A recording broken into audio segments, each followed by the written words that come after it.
Well, we're going to get some perspective now and reaction from Bill Gross. He's the co-chief investment officer and chief over at PIMCO, where he runs the world's biggest mutual fund. Bill, you don't really need that much of an introduction there because our audience knows you so well. I want to get your perspective. What jumped out at you from that interview with Mr. Lacker? Any surprises in there? Well, no surprises. I think Mr. Lacker is rather on the perimeter, I guess, of the main core of Fed governors. So some of his positions have been well publicized, but nonetheless are controversial. I think one of them has to do with the exit strategy that he discussed in the past 10 or 20 minutes, and suggesting that probably the first thing he would do would be to sell some of the assets on the Fed balance sheet, primarily mortgages, although he wasn't specific in terms of timing. But to my way of thinking, that's very controversial and certainly not the opinion of the core of Fed decision makers. Asset sales shouldn't be at the front of the quantitative easing reversal here. I mean, but you're concerned about the level of indebtedness and the Fed's balance sheet right now, but you don't think that's the right first step? Well, I think I'm more concerned about the level of indebtedness in terms of the Treasury's balance sheet and the overall U.S. government deficit as opposed to the Fed's balance sheet. Yes, in a chart that you showed 10 minutes ago shows the Fed balance sheet at over $2 trillion, and that's a lot different than what it was. But it's been necessary over the past 12 months in order to stabilize financial markets, in order to lower mortgage rates, and to the extent that Mr. Lacker thinks that the first strategy should be to sell mortgages, I would suggest that there's going to be enough pressure on rates simply by stopping the purchasing of mortgages at the end of this month. The selling of them would put substantial pressure. Yeah, that jumped out at me too. He stood by and said, you know, March is most likely, you know, when the Fed is going to stop purchasing those mortgage-backed securities.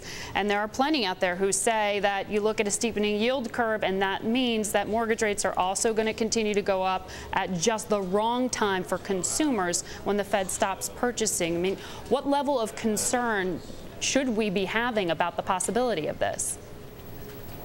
Well, I think we should be concerned. The problem is we don't have models, and the additional factor to consider is simply that other central banks, the Bank of England, the ECB, and even the Japanese central bank are all pulling back in terms of their quantitative easing measures at almost the same time. I mean, together they've provided $2 to $2.5 trillion worth of purchasing power to replace what's disappeared in terms of the shadow banking system, and so we should all be concerned. This is really the first step in terms of tightening, not monetary tightening, but tightening in terms of credit, and so we need to wait for 3 to 6 months to see what the effect is, not only on interest rates, but on economic growth going forward.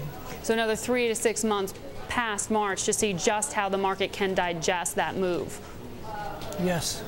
Interesting. I want to also move from Mr. Lacker's conversation. I do want to get your read. He said inflation, in his view, is low and it's steady. What did you think? I think so. I think so. The Dallas median, and there are a number of inflation indices, came out today. The core PCE is moving down. It was flat on a month-to-month basis, and we are likely to see, according to PIMCO estimates, you know, a core inflation rate approaching zero, not at zero, but approaching zero over the next 12 months. So inflation is really not a problem. There's a lot of capacity, excess capacity, certainly in terms of unemployment and in terms of industrial production as well. That typically, and in our opinion, will continue to produce lower and lower rates of inflation as opposed to higher rates of inflation. So the argument is really in terms of the production of quantities of money as opposed to the slack in the economy in terms of employment and industrial production.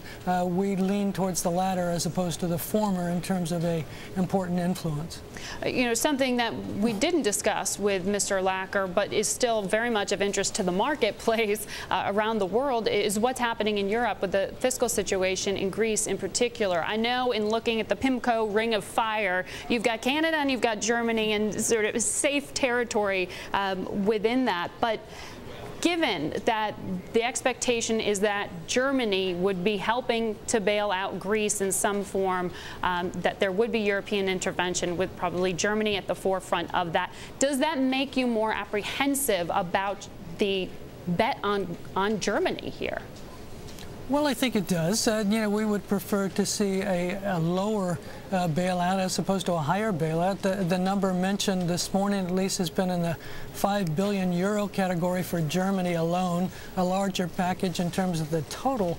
But to the extent that individual countries' balance sheets are contaminated by guarantees and extensions of credit, yes, that leads to questions in terms of sovereign viability down the road.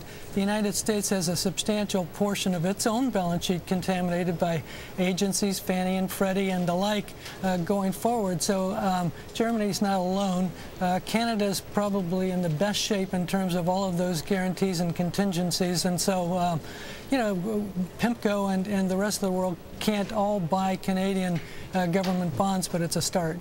But is that changing your overall call on Germany right now?